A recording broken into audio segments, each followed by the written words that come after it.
de Jó, ele é estruturado por meio de rodadas, de diálogos. Nós temos sempre a fala dos amigos de Jó, e então depois o Jó ele encerra essas rodadas de diálogo com uma fala dele. E o texto que nós vamos ler hoje, ele está no final dessa segunda rodada de diálogos. Depois que os amigos de Jó, o Elifaz e o Bildade, eles procuram aconselhar o Jó diante do seu sofrimento, Jó, ele fala as palavras que talvez sejam as palavras mais bem conhecidas de todo o livro, de Jó, que é quando Jó diz: eu sei que o meu Redentor vive e que no fim se levantará sobre a terra. Ou seja, o Jó, ele testemunha a sua fé no Deus vivo. Mesmo que ele mesmo, o próprio Jó, ele está quase morto. Se nós lembrarmos da história do Jó, ele perde tudo. Perde todos os seus bens, perde seus filhos, perde todos os seus servos, seu gado, enfim, perde tudo. Perde sua saúde também. Ele chega no fundo do poço e lá ele está raspando as suas feridas com uma telha, um caco de telha.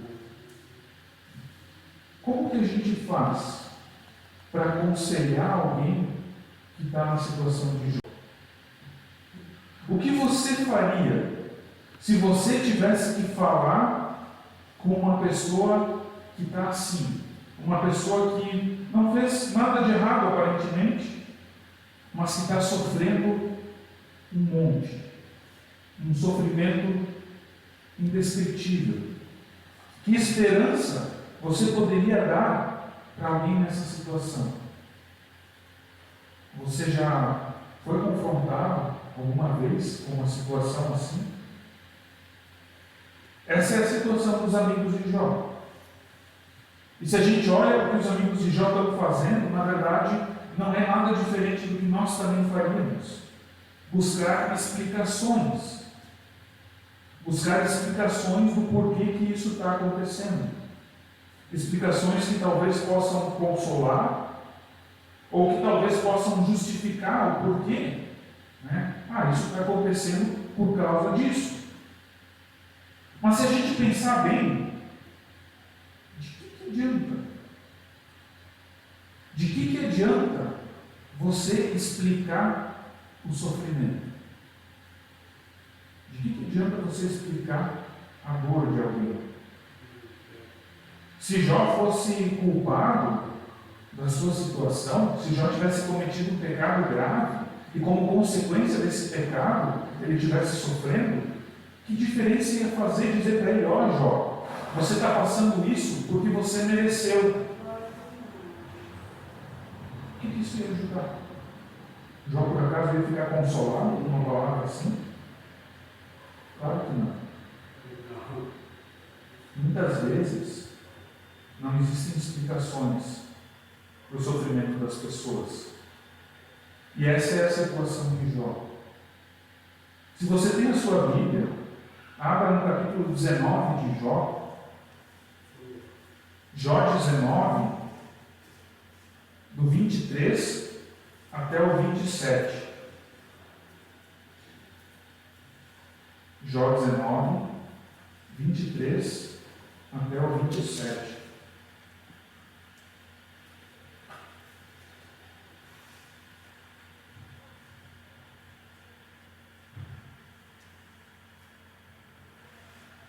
Quem dera fossem agora escritas as minhas palavras, quem dera fossem gravadas em um livro, que com pena de ferro ou com chumbo para sempre fossem esculpidas na rocha. Porque eu sei que o meu Redentor vive e por fim se levantará sobre a terra. Depois, revestido este meu corpo da minha pele, em minha carne verei a Deus. Eu o verei por mim mesmo. Os meus olhos o verão, não outros.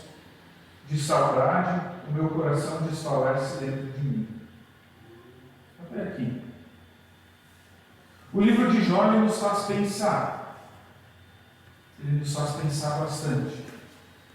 E ele também está ligado ao centro da mensagem cristã. Porque a mensagem cristã, ela fala de justiça e ela fala de esperança. Mesmo que o livro de Jó tenha sido escrito bem antes de Cristo. Jó ele não tinha noção de que viria Cristo e do que Cristo iria fazer. Mas, nessa semana que passou, na segunda-feira, nós tivemos o dia da reforma.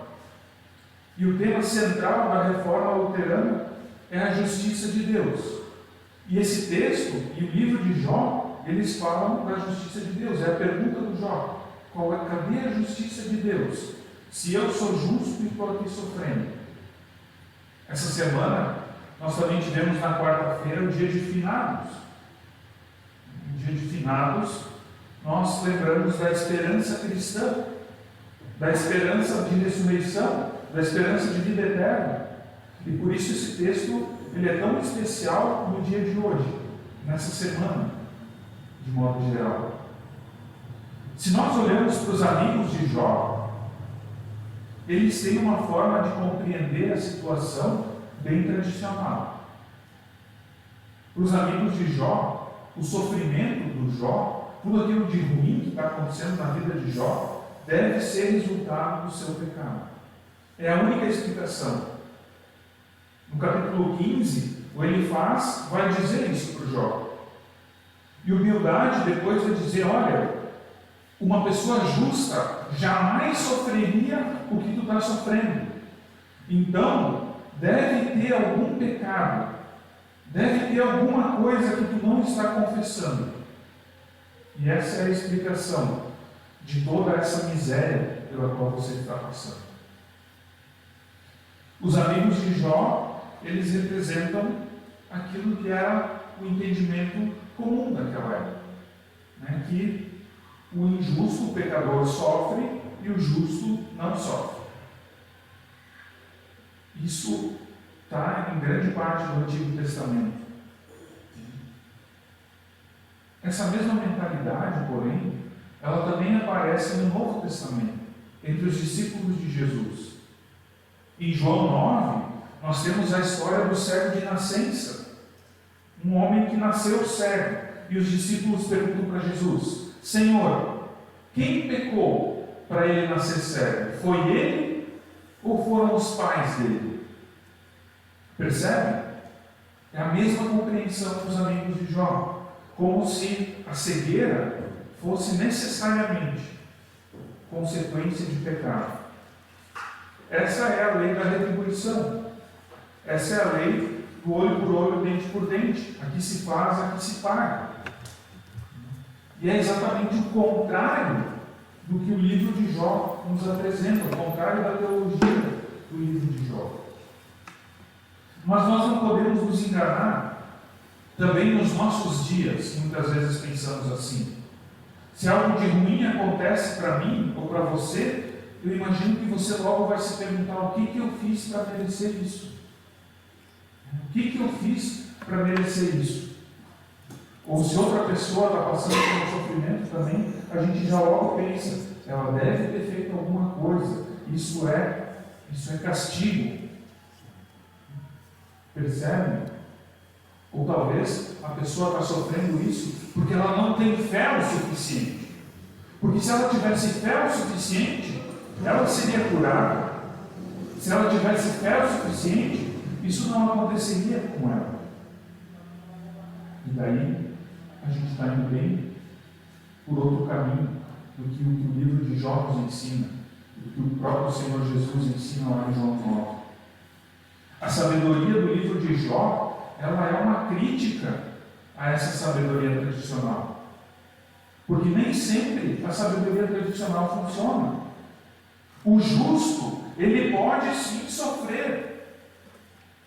Enquanto que existem muitas pessoas ímpias, muitas pessoas injustas, que vivem a vida tranquilamente, sem problema nenhum.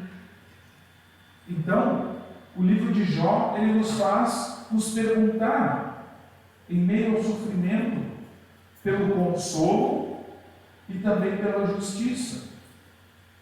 O Jó, ele está completamente sozinho. Ele foi abandonado. Ele está à beira da morte. Mas ainda assim, ele insiste que ele é inocente diante de Deus. E você poderia pensar assim, não, mas o Jó, ele deve estar escondendo de fato alguma coisa. Mas o que o Jó ainda tem a perder? Ele só não perdeu a vida, mas está quase perdendo. Está quase morto. O que ele ganha escondendo algum pecado?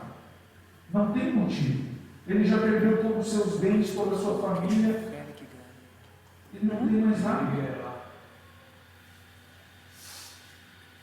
Nesse momento, o Jó, ele vê Deus como alguém mau, como alguém perverso. Deus está sendo perverso para com ele.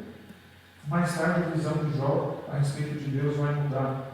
Mas aqui o Jó, ele sente um certo rancor em relação a Deus. Porque Deus está permitindo que ele, um homem justo, sofra tanto. O Jó, então, ele clama por compaixão dos seus amigos. Ele pede que os seus amigos parem de o acusar e sejam compassivos para com ele. E o texto que nós lemos faz parte da reação de Jó com seus amigos. E a gente poderia se perguntar assim, mas por que os amigos de Jó, eles estão sendo tão cruéis com o Jó? Se o Jó já está na pior, por que eles ainda continuam apontando o dedo? Por que eles ainda continuam insistindo que Jó merece o que está acontecendo com ele? É por causa de uma autojustificação. Porque os amigos de Jó, quando olham para o sofrimento de Jó, eles pensam: o Jó está sofrendo porque ele fez algo de errado. Eu não estou sofrendo, logo, eu sou uma pessoa boa. Eu sou uma pessoa justa. Porque se eu não fosse justo, eu estaria sofrendo como Jó. A ideia de que talvez o Jó esteja sofrendo mesmo sendo justo é impensável para eles, porque significaria que eles também poderiam sofrer em algum momento. Então eles estão se autoafirmando em cima do Jó. Eles pensam que eles são melhores do que o Jó. No versículo 5 do capítulo 19, Jó vai dizer: se vocês querem se engrandecer contra mim e usam a minha vergonha como argumento contra mim, então saibam que Deus foi injusto comigo e me cercou com a sua rede. Ou seja, se vocês querem crescer em cima de mim, não é válido. Nesse momento, Jó, ele reconhece que ele está sozinho. Todos o abandonaram. No versículo 17, Jó diz que a mulher dele acha o hálito dele repugnante. E os próprios irmãos dele têm nojo dele. Não existe nenhuma explicação que justifique esse estado de Jó. E ele não encontra ninguém com quem ele pode se desabafar. Os únicos que ouvem as suas palavras são os seus amigos, mas eles não concordam com as palavras dele. E por isso Jó diz que deseja que suas palavras sejam escritas em um livro, para que assim elas possam servir de testemunho permanente da sua inocência. O Jó, ele está lá no fundo do poço, ele não encontra mais alternativas, ele não tem mais palavras para expressar os seus sentimentos, ele não tem nada que ele possa fazer em favor de si mesmo. Então, o Jó, ali no versículo 25, ele faz a sua confissão de fé. Ele confessa a fé no seu Redentor. E a sua confissão, ela aponta para algo que vai além da sua experiência naquele momento. Porque a sua experiência não tem esperança, aparentemente. Não tem saída. Mas então, Jó, ele confessa a sua fé e mostra que a sua esperança não está em algo que ele possa fazer ou algo que ele possa dizer. A sua esperança está no seu Redentor que vive, e ele se levantará sobre a terra. E esse é o ponto central do texto lido, e talvez o ponto central do próprio livro de Jó. A esperança do Jó não está nele mesmo, porque nele mesmo já se esvaiu toda a esperança. A esperança do Jó está em Deus. E mesmo sem entender o motivo, mesmo sem entender o porquê que tudo aquilo está acontecendo, Jó, ele confessa que ele é consolado por meio dessa esperança que ele encontra em Deus. E é muito interessante, porque já aconteceu comigo, e eu também já ouvi relatos de outros pastores que tiveram experiências semelhantes, e pessoas também, talvez já aconteceu com você também, de ir visitar alguém que está em um grande sofrimento. E você, ou aconteceu comigo também, ou eu, então, pensa antes da visita, o que eu vou dizer de consolo para essa pessoa? Como eu vou falar? Quais são as palavras que eu vou usar para levar consolo a essa pessoa?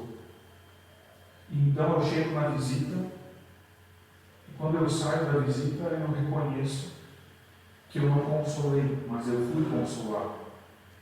Aquela pessoa, em meio ao seu sofrimento, em meio à sua dor, ela é tão consolada por Deus que ela é capaz de consolar, quando na verdade nós achamos que ela que precisa de consolo, ela está consolando os outros. O Antigo Testamento, ele tem um papel, representa um papel do resgatador. O resgatador. O resgatador, ele seria o familiar mais próximo de alguém. E caso uma pessoa passe por tempos de necessidade, por tempos de aflição, cabe a esse resgatador auxiliar essa pessoa de alguma forma. Mas o Jó, ele não tem mais resgatadores, porque os únicos que poderiam ser os seus resgatadores, os seus irmãos, têm nojo dele, não querem saber dele. Então, Jó não tem mais ninguém para resgatar ele.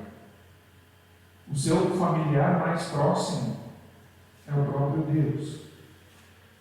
Somente Deus poderia o resgatar. Para os amigos de Jó, se o Jó morresse, seria uma morte justa. Mas o Jó, ele sabe que o seu resgatador, que vive, vai revelar a verdade, vai revelar a sua inocência. No Antigo Testamento, o resgatador, ele garantia a continuidade da família e da descendência de uma pessoa. Mas o Jó não tinha mais filhos, não tinha mais como garantir descendência para o Jó. O nome do Jó seria esquecido. Por isso, Jó depende de Deus para perpetuar o seu nome. Se você lembra da história de Ruth e Noemi, elas também são resgatadas por Boaz. Então, Boaz é essa figura do resgatador na história de Noemi e de Ruth.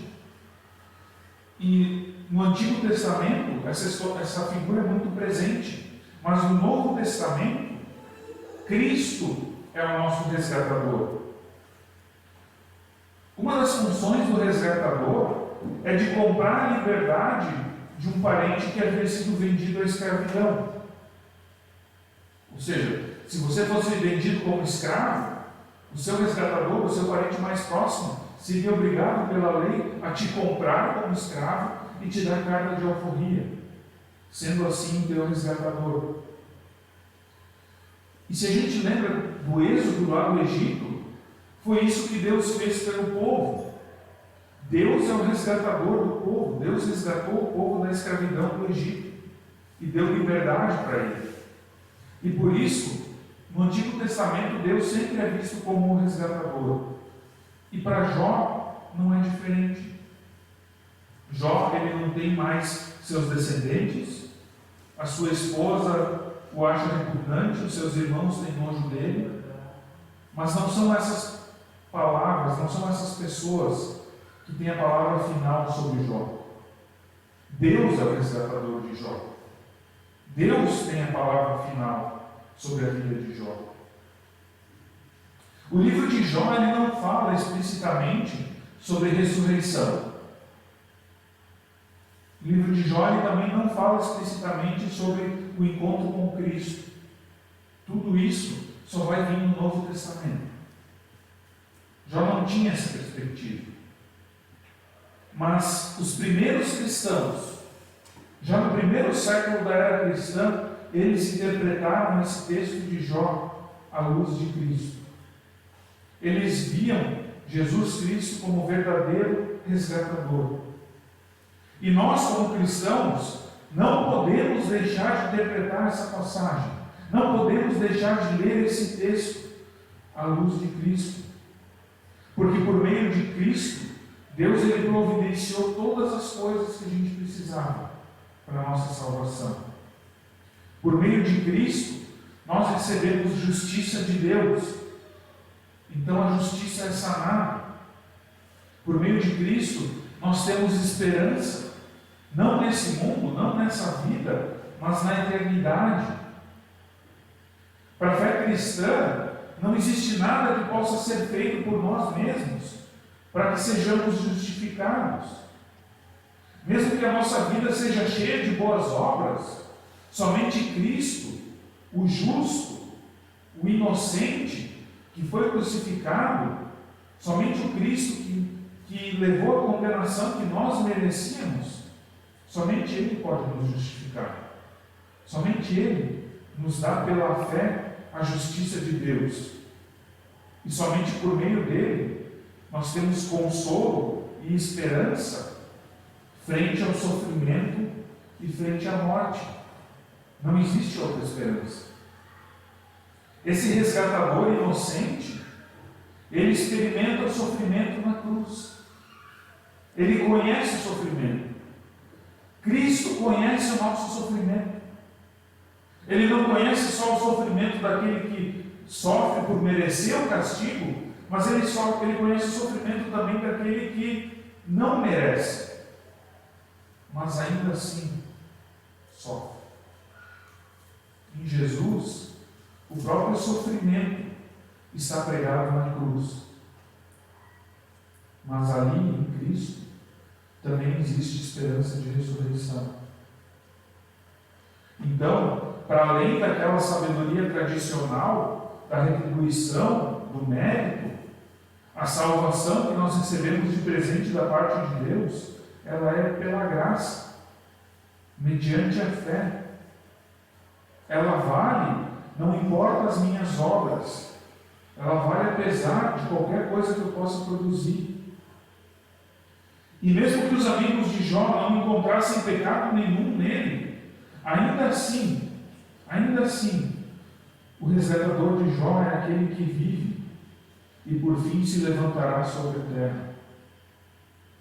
O próprio Deus, ele sofre, ele conhece a dor ao entregar o seu filho na cruz. Imagina o que deve ter sido para Deus perder Jesus Cristo na cruz. Jesus, ele sofre como um inocente. O Jó também sofre como inocente. Mas Jesus, ele sofre sendo o próprio Deus. Não é só em Jó que aquela lógica tradicional é rompida. No Novo Testamento também. No Novo Testamento nós lemos o justo pelos injustos. Ou seja, o justo morreu pelos injustos. Em Filipenses é dito que Cristo não levou como algo que deveria apegar-se o fato de ser igual a Deus, mas esvaziou-se e foi obediente até a cruz. Sendo Deus, ele morre injustamente. Ou ainda, como diz Isaías 53, versículo 5, mas ele foi traspassado por causa das nossas transgressões e esmagado por causa das nossas iniquidades. O castigo que nos traz a paz estava sobre ele, e pelas suas feridas fomos sarados. A loucura do Evangelho é que o próprio Senhor Jesus assume o sofrimento sobre si. O Jó, ele estava procurando a explicação do seu sofrimento e ele tentava explicar também a razão da sua esperança. Mas ele não consegue. A razão do seu sofrimento ele não conhece. Ele não sabe por que ele sofre. Mas ele conhece a razão da sua esperança. E essa esperança, ela se torna concreta no Novo Testamento, por meio de Cristo. Então, se nós perguntarmos onde está Deus em meio ao sofrimento, o Jó não sabe explicar direito. O Jó não sabe onde está Deus no meio ao sofrimento. Mas ele se contenta no final e descansa na confiança do seu Redentor. Isso nós também devemos fazer, descansar na confiança no nosso Redentor. Confiar a Ele as coisas que aconteceram e que a gente não entende o porquê. Importa mesmo é descansar no nosso Redentor. Mas a pergunta, onde está Deus no sofrimento? O Novo Testamento responde ela claramente. Deus mesmo está se entregando na cruz. É ali que Deus está no sofrimento. No crucificado. Para que nós possamos receber justiça e salvação. E por mais que não haja mais nada para alguém nessa vida, não haja mais o que esperar no tempo que a gente tem aqui, que o corpo esteja se desintegrando, eventualmente esse corpo será destruído, ainda que não existam mais possibilidades humanas de resgate, ainda assim, Jó nos convida a ver a vitória do Redentor. E a sua esperança, a esperança do Jó, é que ele verá a Deus. Com seu corpo destruído, ele mesmo verá a Deus. Mesmo que os seus olhos do Jó só enxergam a morte, só enxergam suas chagas, suas feridas. Ele é abandonado, não é compreendido. Mas o que os seus olhos não veem, o seu coração sente. Jó não enxerga com os seus olhos, mas ele crê em seu coração. Existe esperança, há esperança no Redentor.